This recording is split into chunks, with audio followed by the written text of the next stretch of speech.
Welcome back to the Navy Sports Magazine. We're presented by the Navy Federal Credit Union. Pleased to shine the light on one of the great rivalries in all of college lacrosse this week. With Max Hewitt of the Navy lacrosse team as the Mids host Johns Hopkins coming up on Friday night. Max, let's start with the obvious stuff we got to get out of the way. How does a kid that relocates from a lacrosse hotbed in Darien, Connecticut, to Denver, Colorado, and yes, I know the Pioneers been doing really good things for a while out there, but how does a kid handle that? Because I assume you'd already been playing lacrosse in Darien by that time. Going out to Denver, where let's face it, the lacrosse community is okay, but it's not what it is in Darien, Connecticut. How does a young man handle that type of movement at that age? Yeah, absolutely. I mean, it was in the lacrosse community in Denver. I think probably the best part about it is how tightly knit it is. I think it was, you go from where lacrosse is such a big deal out in Connecticut, out in Darien, out to Denver, where it isn't as big of a deal, but the guys all know each other. So it was a lot of fun growing up in a space where I knew who I was playing against, especially in high school, middle school, all that sort of stuff. I knew it was all my friends I was playing against, so all that sort of stuff was a lot of fun. And for me, I just kind of brought sort of the principles of East Coast lacrosse with me out west, and it was, I had a good head start there, and it had a great foundation for how to play the sport and how to be successful in the sport.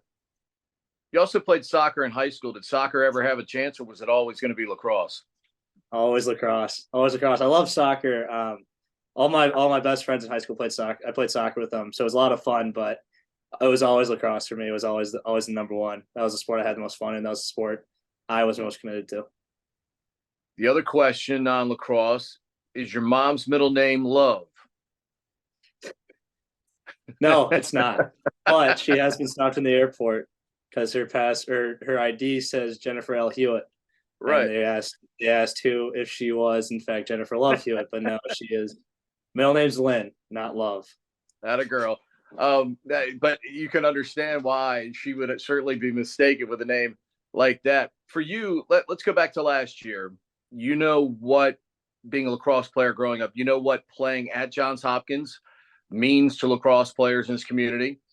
And to do what you did puts you in a handful of very select company of people, especially those that have done it for the opposing team.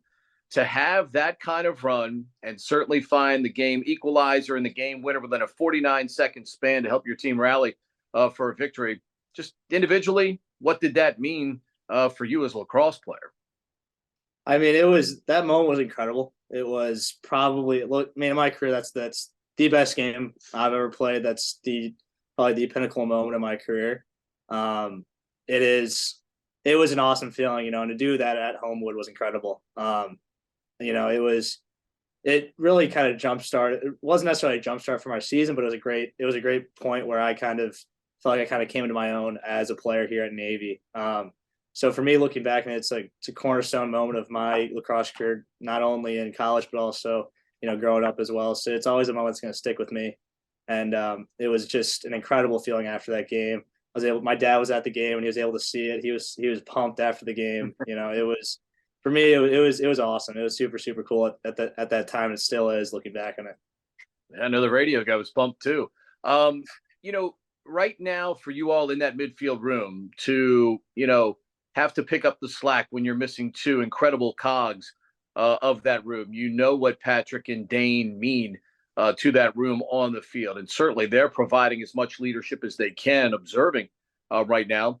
But what's the feeling in that room? And you now, as one of the on-field leaders, trying to make these other midfielders, not necessarily have to feel like they've got to beat Pat and Dane, but just be themselves and try to blend in and see what you guys can put together right now in let's face this, an incredibly tough part of the schedule for you guys as well. Absolutely. Absolutely. I mean, for us, it's really a matter of a few guys stepping up and playing, to the potential that we know they can play. And for me on the field as a leader, I also have to step up in that role. I don't have the safety blanket of Pat. I don't have the safety blanket of Dane to lean on quite as much since they're not playing. So, I kind of have to step up in those areas a little bit. But ultimately we know what we got. I believe in each and every one of the guys we run on the field, whether they be freshmen, whether they be seniors. Jack Flaherty has been incredible this year. John Jaros played like a man on Saturday. Despite the loss, he played really, really well. So I think looking at that team, looking at the midfield, it's a good group with a lot of talent. I mean, Keegan Hauser could shoot the crap out of the ball. Sam Drackley's been playing great. It's a lot of it's just guys kind of stepping up into these spots that maybe they weren't in early in the season, but now they're getting called on, and it's next man up mentality. You know what the 4 letters mean across your chest in terms of lacrosse and what it means at the academy. But for you all as a group right now, how important is it to just go one day at a time here and prepare? Obviously you guys have already practiced today, but just take the next 3 days, prepare, do the detailed things to make sure you're ready to compete on Friday. Just because there's no question losing, I know is frustrating, but you guys know there's a lot of talent in that room, which I'm sure has to be the most frustrating part of this, is it not? Absolutely, absolutely, it is. I mean, I think looking at our team on paper, it's super, super talented, but it's not translating to games right now. But for us, we just got to keep our nose to the grindstone and keep going into each practice ready to go through the details and focus on those details. I think we've haven't done a great job of focusing on those details up to this point, and this week is a good week where we have nothing else going on. We're on spring break, and we can really focus on playing lacrosse and really focus on getting all those details down. So I think it comes at a good time for us. It comes at an important time for us, and it's a lot of frustration, but ultimately we have to dig ourselves out of this position. We have to stick together and play together and focus on the details and not let a small detail slide. Because I mean, we got to hold each other accountable, hold ourselves accountable to those standards if we want to dig ourselves out right now. Take me inside the analytics of an offensive player for a moment. There's no doubt when you look at these games, you guys are as an offense are getting plenty of shots.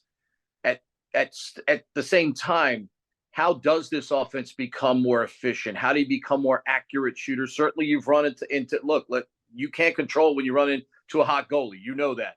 And you guys have done that on a couple of occasions here. But how do you get more efficiency out of an offense that is creating, in theory, a lot of shots? Absolutely. I mean, I think, just kind of reflecting on what's been going on these last few games and how our shooting's been. I mean, for us, I think we have to be super disciplined in the shots we take and how we shoot our shots and where we put them.